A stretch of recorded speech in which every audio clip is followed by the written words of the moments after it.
Архив тарих қазынасы атты жоғарғы оқу орындары студенттерінің арасында ұйымдастырылған байқаудың жеңімпазы. Жаңадан құрылған басқармаға қызметке орналасу мүмкіндігіне ие болады. Яғни бұл тәлімгерлер арнайы резервке алынады. Университет тәмамдаған соң мекемеде қызмет етеді.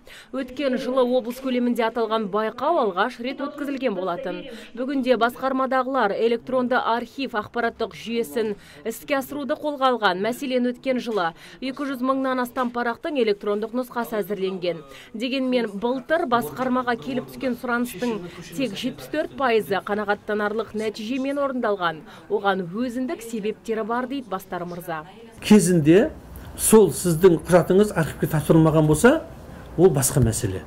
Ол енді кезінде сол мекеменің басшылардың жауапсыздығынан тапсырылмай қалса, онда біз жоқ деп жауап береміз әрине. Бастар Есқараевтың сөзінше, соңғы уақытта жабылып кеткен мекемелер құжаттарды архивтер басқармасына өткізбейді. Сондықтан ол бұл талапты заң жүзінде рәсімдеу туралы ұсынысты үкіметке ұсынған.